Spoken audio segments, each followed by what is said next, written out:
मेरे बच्चे, मैं तुम्हारी काली माँ आज तुम्हें दर्शन देने के लिए आई हूँ। तुम्हारे जीवन की सारी परेशानियाँ मुझे मालूम है। अब तुम्हें जो आज राह दिखाऊंगी उसके बाद तुम्हें अपने जीवन में चल रही सभी परेशानियों से मुक्ति मिल जाएगी। तो तुम याद रखना कि मुझे सुनकर अनदेखा मत करना। मेरे बच्चे, तुमने अपने जीवन में बहुत आंसू बहाए हैं तथा बहुत दुखों और पीड़ाओं का सामना किया है, लेकिन मैं तुम्हारी माँ तुम्हें इस हालत में नहीं देख सकती। तुम अपने सारे दुख और पीड़ाओं को मुझे दे दो। तुम्हारे जीवन के वह लोग जो लगातार तुम्हारा अपमान कर रहे हैं, जो तुम्हारी इज्जत नहीं करते, जो तुम्हें हर पल घृणा की नज़र से देखते हैं तथा जो हमेशा तुम्हें नीचा दिखाने की कोशिश करते हैं, तुम्हारे आत्मविश्वास को तोड़ने की कोशिश कर रहे हैं, तुम्हें हर पल अंदर से कमजोर करने की हर संभव प्रयास कर रहे हैं, आज मैं तुम्हें उनका सत्य बताऊंगी, उनके राज आज मैं तुम्हें बताऊंगी। मेरी बातों को तुम ध्यान से सुनना, क्योंकि यह वही लोग हैं जो तुम्हारे अपने हैं और यह ऐसा क्यों कर रहे हैं ये तुम्हारा जानना अत्यंत आवश्यक है। तुम्हें मेरी बातों को ध्यान से सुनना होगा और जो भी मैं तुमसे कहूँगी उसे समझना होगा, तभी तुम समझ पाओगे कि तुम्हारे जीवन में जो कुछ भी हो रहा है वह क्यों हो रहा है और तुम्हारे अपने ही तुम्हारे साथ ऐसा क्यों कर रहे हैं। मेरे बच्चे, तुम्हारे जीवन में ये जो लोग हैं, जिसमें कुछ तुम्हारे अपने तो कुछ पराए हैं, लेकिन ये जो भी है ये तुम्हें नीचा दिखाते हैं और तुम उनसे दुखी हो जाते हो। इसके पीछे का कारण तुम्हारा जानना बेहद आवश्यक है। ये लोग जो तुम्हें इतना नीचा दिखाते हैं, जो तुम्हारे अपने होकर भी तुम्हारे साथ गलत व्यवहार करते हैं, वह सब इसलिए करते हैं क्योंकि ऐसे लोग स्वयं अंदर से बहुत कमजोर होते हैं। ऐसे लोगों के अंदर आत्मविश्वास की कमी है। ये लोग स्वयं तो कुछ नहीं कर सकते, लेकिन तुम्हें नीचा दिखाने के लिए हर संभव प्रयास करने में लगे रहते हैं। ये तुमसे जलते हैं कि तुम अपने जीवन में इतनी कामयाबी कैसे हासिल कर रहे हो, लेकिन फिर भी तुम हमेशा दुखी रहते हो। इन लोगों की बातों को सुनकर ये लोग केवल तुम्हारी उन्नति से डरते हैं और जब तुम ऐसे दुखी होते हो तो तुम पर हमेशा हंसते हैं। ऐसे लोग तुम्हारे अंदर की आत्मशक्ति को देखकर घबराते हैं, वह तुम्हारे आत्मविश्वास को देखकर तुमसे जलते हैं तथा तुमसे डरते हैं कि तुम इतने आत्मविश्वासी किस प्रकार से हो, और इसलिए ये तुम्हें हर पल अपमानित करते रहते हैं तथा तुम्हें नीचा दिखाते हैं, जिसके चलते तुम उनकी बातों में आकर हार मान जाओ तथा अपने लक्ष्य से भटक जाओ। जो इनका उद्देश्य केवल तुम्हें तुम्हारे लक्ष्य से दूर करना है और जिस रास्ते पर तुम चल रहे हो उस रास्ते से तुम पीछे हट जाओ, यही इनकी मनसा है। लेकिन मेरे बच्चे, ये तुम्हारे ऊपर है कि तुम क्या करना चाहते हो। अब तुम ही निश्चय करो कि तुम्हें क्या करना है, क्योंकि ऐसे लोग तो तुम्हें हर माह पर मिलेंगे। आज के इस कलयुग में कोई तुम्हारी खुशी को देखकर खुश नहीं होगा, वह तुम्हें दुख में देखकर अवश्य खुश होगा। मेरे बच्चे, आज का मनुष्य लोगों के दुख में ही अपना सुख ढूंढता है। अब फैसला तुम्हारा है कि ऐसे भयभीत लोगों से डर के तुम्हें अपने जीवन में हार माननी है तथा जैसा वह चाहते हैं उसी प्रकार करना है, या फिर ऐसे लोगों को अनदेखा करके अपने जीवन में अपने लक्ष्य की ओर बढ़ते रहना है और हर वह मुकाम हासिल करना है जिसके लिए तुम दिन रात मेहनत करते हो। मेरे बच्चे, मैं कभी भी यह नहीं चाहती कि तुम ऐसे लोगों से डरो जो खुद अपने जीवन में दूसरों से डरते हैं या उनके विचारों से खुद को परेशान करो। तुम्हारे जीवन का लक्ष्य केवल और केवल अपने उज्जवल भविष्य को बनाना है। यदि तुम इन काया लोगों से डरने लगोगे या उनकी बातों से स्वयं के साथ बुरा करने लगोगे तो तुम एक कमजोर इंसान कहलाओगे। तुम अपने आप को इस संघर्ष में अकेला मत समझो। मैं तुम्हारी माँ हूँ जो हर पल तुम्हारे साथ हूँ। फिर तुम्हें किस बात की चिंता है, केवल तुम आगे बढ़ते जाओ, बाकी सब कुछ अपनी माँ पर छोड़ दो। मेरे क्रोध की अग्नि से ही ऐसे लोगों के बुरे इरादे नष्ट हो जाएंगे तथा वह तुम्हारा कुछ भी नहीं बिगाड़ पाएंगे। तुम्हारे ऊपर किसी प्रकार की कोई बुराई हावी नहीं हो सकेगी। मेरे बच्चे, तुम चिंता मत करो, तुम्हारी प्रार्थनाएं जो तुम दिन रात करते हो वह व्यर्थ नहीं जाएंगे और तुम जीवन में सफलता की चरम सीमा पर पहुंच जाओगे। अपने माता पर पूर्ण विश्वास रखो। तुम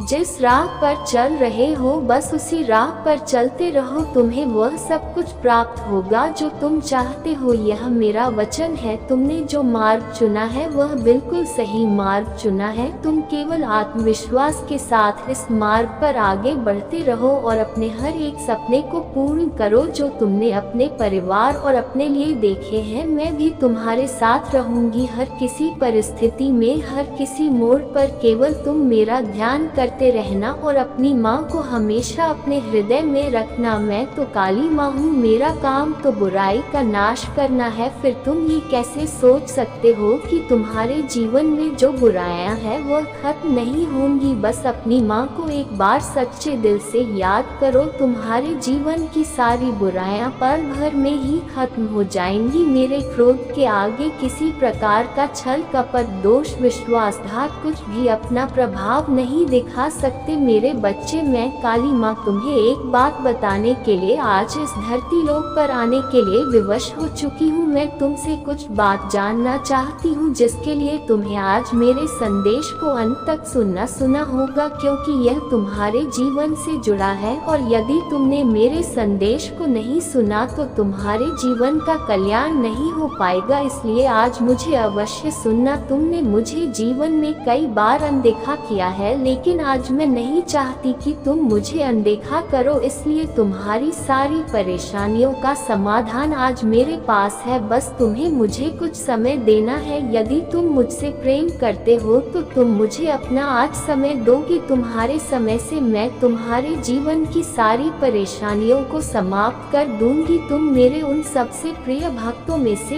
एक जो मुझे सबसे प्रिय हो। मैं तुम्हारी माता, मेरी अनुमति से ही हर काम होता है। मैं संसार के प्रत्येक कण में हूँ। मैं तुम्हारे भीतर भी हूँ और बाहर भी हूँ। मैं इस जगत में हर स्थान पर हूँ जहाँ पर इंसान नहीं पहुँच सकता, लेकिन तुम्हारी भक्ति ने मुझे इतना प्रभावित किया है कि मैं स्वयं तुम्हारे पास आ गई हूँ। तुम सदा खुश रहना। मेरा आशीर्वाद सदैव तुम्हारे साथ है। तुम्हारा कल्याण हो। जय हो माता रानी। हर हर महादेव। मेरे बच्चे, तुम जीवन में हमेशा सही राह पर चलना और अपने माता पिता की बातों पर अमल करना। जो बच्चे अपने से बड़ों की बातों को मानते हैं उन पर मैं बहुत जल्दी प्रसन्न होती हूँ। मेरे बच्चे, संसार तरस रहा है लक्ष्मी को पाने के लिए। आज मेरा संदेश पढ़ने के बाद ही तुम्हारे कदम चूंगी। कभी कभी जीवन में कुछ छोटे छोटे और भिन्न बातें तुम्हें जानना बहुत जरूरी है। लक्ष्मी को पाने के लिए तुम थोड़ी सी गलती करते हो। उनको पाना तो सभी चाहते हैं, लेकिन बस कुछ ऐसे कार्य जिनसे लक्ष्मी तुम्हारे पास आए। दूसरा, कुछ ऐसे कार्य जो तुम्हें लक्ष्मी को जबरदस्ती अपने पास लाना पड़े। किसी चीज को, क्या किसी भी देवी देवता को तुम जबरदस्ती अपने पास नहीं रोक सकते, बल्कि प्रसन्नता से कोई तुम्हारे पास रहे वह ज्यादा समय तक तुम्हारे साथ रहेगा। संसार में कोई भी इंसान ऐसा नहीं है जो लक्ष्मी को ना चाहत हो। जिस प्रकार मीठे को देखकर चींटियां आकर खुद ब खुद मीठे पर लग जाती हैं और उसके इर्द गिर्द रहती है, ये कुछ गुण वाले इंसान के करीब लक्ष्मी खुद रहती है, उसके इर्द गिर्द, और लक्ष्मी खुद उसके पीछे घूमती है। जिस इंसान के अंदर सहनशीलता की शक्ति होती है, अर्थात हर बात को सहन करने की शक्ति होती है, कोई दो बात कह दे तो उसको बर्दाश्त करने की शक्ति होती है, कठिनाई आती है तो कठिनाइयों को झेलने की शक्ति होती है और स्थिर मन से काम करने की शक्ति होती है, उस इंसान की परीक्षा भले ही लक्ष्मी कितनी भी ले, लेकिन परीक्षा के बाद जैसे ही वह इंसान लक्ष्मी की परीक्षा में उत्तीर्ण होता है, लक्ष्मी खुद उसके पीछे पीछे अपने धीरे धीरे कदमों को रखते हुए चलती है। इसके साथ ही जो इंसान अपने कार्य को करने के लिए सचेत रहता है और अपने काम के लिए हठी मेहनती और सच्चाई के पथ पर चलते हुए अपने कदमों को नहीं डगमगाता है, जिसके अंदर ईमानदारी रग रग में बसी हो, जो खुद के कमाए हुए धन पर ध्यान रखना है और किसी पराये आए धन पर अपनी नियत नहीं टिका, उसके धन में बरकत होती है, उसके हर काम में बरकत होती है। और जो दूसरों की धन पर अपनी नियत दिखाता है, उसके पास जो कुछ होता है वह भी चला जाता है, क्योंकि लक्ष्मी केवल उससे प्रसन्न रहती है जो ईमानदारी से अपने कर्मों को कर है, ना कि जो बेईमानी से उसे अर्जित करने की कोशिश करता है। ऐसे व्यक्तियों को वह नापसंद करती है और ऐसे व्यक्तियों के करीब नहीं रहती।